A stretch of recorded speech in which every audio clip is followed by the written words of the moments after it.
Hello, everybody. I am back. I'm going to do, I did a back-to-back video here, so I'm going to go over the directions following what we just read in the opening of chapter 8. And if you'll recall, at the end of that section or of the previous video, she did want you to do a little meditation before beginning. So that's stopping, taking some deep breaths in, letting your belly expand, and then exhaling, letting it contract, and then saying things like, I have no desires, I have no thoughts, I am empty of all disturbances, I am empty of all my needs, I am open to receive. All right, so the directions consist of 5 steps, I believe. 4 steps, and they're not very long.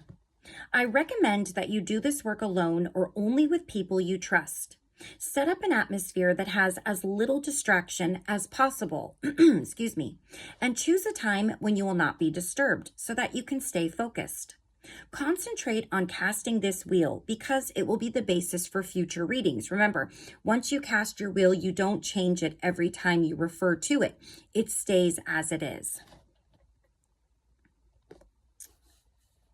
Remember, you can cast this wheel only once. Don't cast your wheel while watching TV or a movie.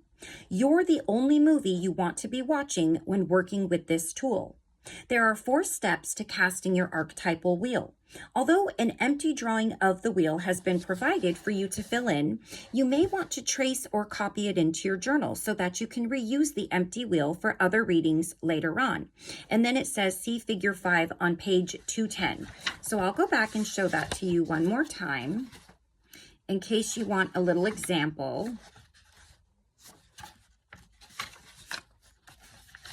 Try not to lose my place here. So each one has a number and an astrological sign. And I'll try to get a little bit closer there. And as I said previously, you can download probably just a blank PDF and use that, since you obviously can't trace it. All right. Step 1, simple preparation. You will need 24 palm-size pieces of paper, about 2 inches by 3 inches. On each of 12 of those slips of paper, write the name of one of your 12 archetypes. Refer to your journal if you need to remember which ones you chose. On each of the other 12 slips, write one number between 1 and 12. Keep the slips with archetypes and numbers in 2 different stacks face down. Step 2, intuitive focus. Use this meditation to begin the next step. Center yourself as you would if you were doing a visualization for healing or spiritual guidance. Breathe in and out deeply 3 times and empty your mind. Direct your attention fully into your body. Focus on your first chakra. Visualize closing the shutters of that chakra so that its energy is fully contained in your body. Feel the silence that results and the relief as you close down any contact with your first chakra concerns, such as family affairs. And remember, the first chakra is the root chakra. Bring all of your energy connections back into your root chakra and hold them there. You are no longer in contact with outside matters. So for a moment, rest in the tranquility of being contained in one place. Now close the shutters through each of the rest of your chakras. Move to your second chakra in the genital area and let go of any thoughts or emotions concerning money, sex, and power. Consolidate your energy in the second chakra and just enjoy the pleasurable sensation of having no agenda. Next, close the shutters of your third chakra, corresponding to the solar plexus. Release all thoughts or feelings about your self-esteem, how others view you, and how you see yourself. You are entering a state in which you are viewing yourself without preconceptions. Think of the Zen koan or riddle. What was my original face before I was born? Now move your attention to the 4th or your heart chakra, the center of your emotions. Let go of any emotions that may hinder or obscure the process of casting your chart. Draw your energy into your heart center and hold it there, free of emotional charge. Then focus on your throat chakra, the center of will and choice.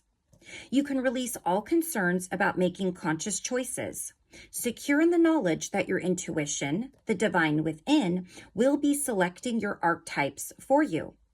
Enjoy the feeling of safety and intimate connection with your inner self. Raising your attention to the sixth chakra, focus on the pineal gland, on an imaginary line reaching back from between your eyes to the center of your skull. Let any conscious thoughts drift through your mind without either clinging to them or forcing them to leave. This is the state known as mirror mind, in which you observe ideas passing like clouds above a mirror. Finally, bring your attention to your seventh chakra and imagine that the shutters are at the crown of your head and that you are opening them as wide as possible. Your seventh chakra is now the only opening in your body, making you fully dependent on the energy of that spiritual portal.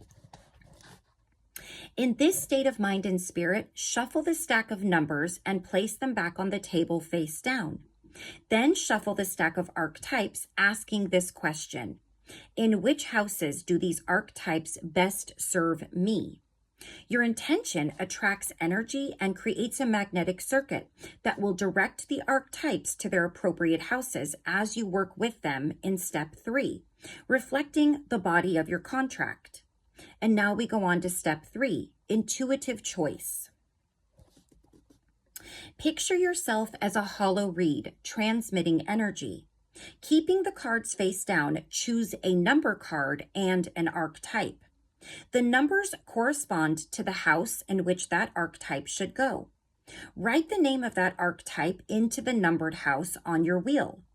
If you choose the number 4 and the child card, for example, your child archetype belongs in the 4th house of your wheel. Continue this exercise until all 12 houses are filled.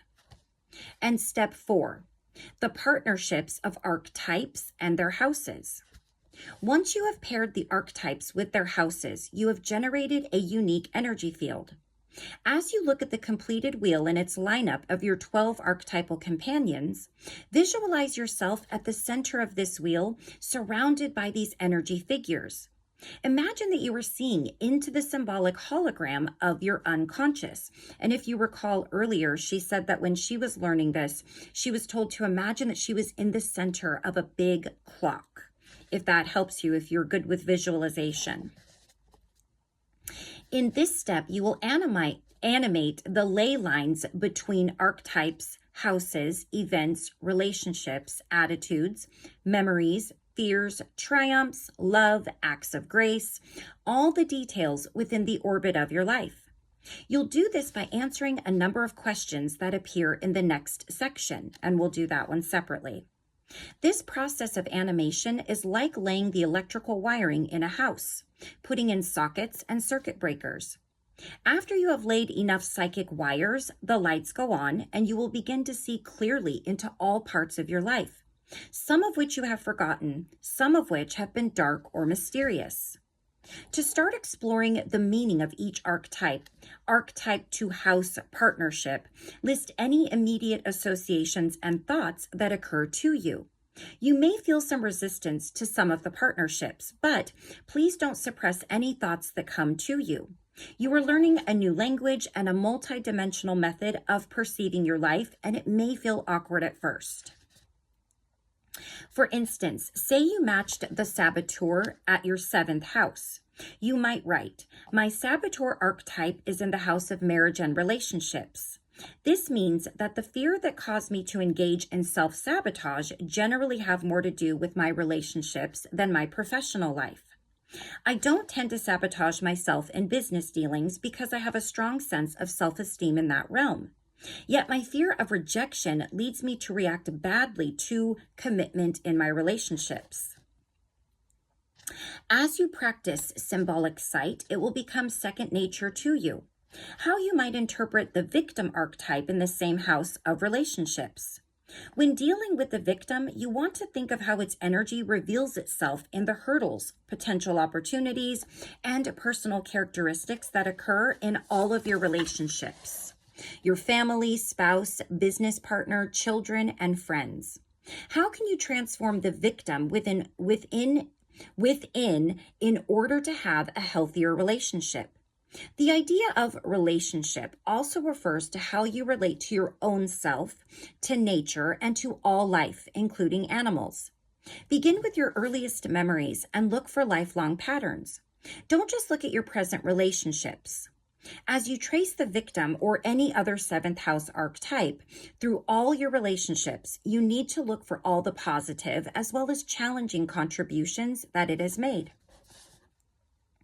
Stretch your definitions and associations with archetypal patterns, particularly when they have challenging names like victim, prostitute, saboteur, servant, or addict. Otherwise, you may overlook the positive symbolic contributions of this archetype and their ability to help your personal healing and transformation. Remember that the energy of archetypes is neutral and that you can change any negative expressions of these patterns to positive ones. Joan has the victim in her 8th house, which relates to other people's money and how we use it, and to inheritances and legal matters. From her earliest recollection, she was taught that money is essential to the ability to protect herself. Her immigrant parents taught her that without money, she would be socially powerless, at the mercy of other people. Her parents inspired Joan to get a good education, and she became adept at earning her own living and making profitable financial investments. The victim archetype in her 8th house represented her fear that she could be taken advantage of, and she channeled that fear constructively into self-protection. Note that Joan's primary motivation in life came from the wisdom she inherited from her parents, rather than from an outside resource. Although other people undoubtedly inspired her, Joan's core inspiration came not from a teacher or friend, but from a source of inheritance, which is also native to the 8th house. To Joan, the victim archetype had far more positive than negative associations. It was an ally that motivated her to become a shrewd, capable businesswoman. It also led her to volunteer to help other women and men learn how to protect themselves from being victimized in the financial world. Helping people to see that they have opportunities in life comes naturally to me, Joan said. I am available to those who need that kind of advice. They find me. I obviously radiate a kind of how to rid yourself of the victim within message. Joan also related her victim to some of her other archetypes, including her prostitute, because she felt that she had not learned to take care of herself financially. She would have become dependent on, she felt that had she not learned to take care of herself financially, she would have become dependent or subject to the demands of others for her survival. Having an empowered victim allowed her to take risks in life. Joan had also chosen the rebel archetype as one of her companions. I am interested in politics and in working in behalf of people to make my city, which is Detroit, a better place. And the issues that I'm drawn to might be considered rebellious by some, such as equal rights for gays and lesbians. But my nature consistently draws me to chip away at social perceptions that make people powerless. That is the thread of my contract with others. I meet people who teach me how to do this better, who challenge me because they believe they can't change things and they need help. Joan described her other 9 archetypes in relationships to her victim as waiting in the wings should she need to call on them. One of the most significant aspects of this story is that Joan's ability to help others was natural, as if she were born with it and she did not have to advertise for people to help. When someone has to break down a door to enter a room, whether that room refers symbolically to a social group or to a certain role, it suggests that he's not meant to be there. The question then arises, how do I know whether a blockade means that the time is not right for something to happen and that I should still hold on to my dream, or that I'm on the wrong path? When the path is right for you, some intervention or act of grace will guide you. It may be as banal as someone saying to you, hang in there, it'll work out. Or an apparent accident or coincidence may clear the way just when your path seemed blocked. On the other hand, when you're on a path that is not yours to walk, no animated intervention will occur.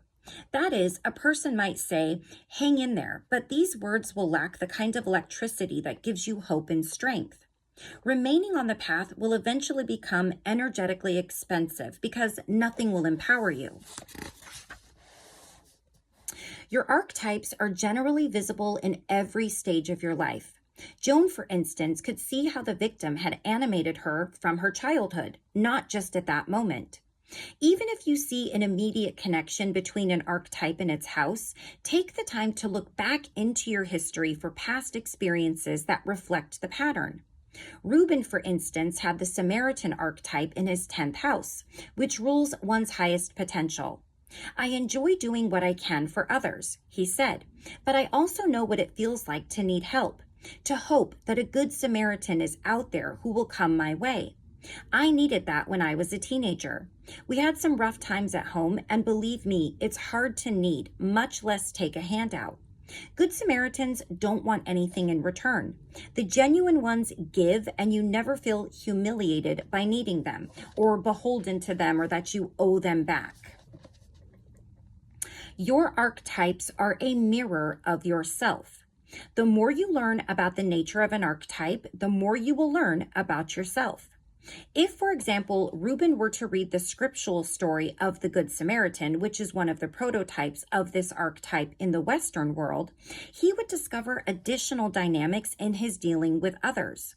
The Samaritans were the avowed enemies of the Jews, and so by helping a Jewish man who had been robbed and beaten and left by the roadside, the Good Samaritan did not merely perform an act of charity. He first had to overcome his tribe's preconceptions about whom he should feel compassion toward. It's relatively easy to help people of your own kind, but the Good Samaritan is an incarnation of the admonition to love thine enemy. Okay, so that completes our instructions, our steps in casting our numbers and our archetypes. I really can't wait to do this. And in the next section, we're going to go over, once you've done this, the questions that you're going to ask each one. And I will keep all of those together. Actually, it is quite lengthy, so I may break it up into two, but there are specific categories. So yeah, I'll probably read the first one, and then there's a section titled From the Past to the Present, which is more questions. So we'll see how that goes. I may just split it right down the middle. Well, I'll figure that out. You guys don't need to figure that out. You just follow along with me. That's all we need to do. So we'll go ahead and stop right there. Thank you all very much for joining me. I love you all very much. And until I see you again, please take care of yourself. Please take care of those around you. And I will see you soon for our next video. Bye-bye until then.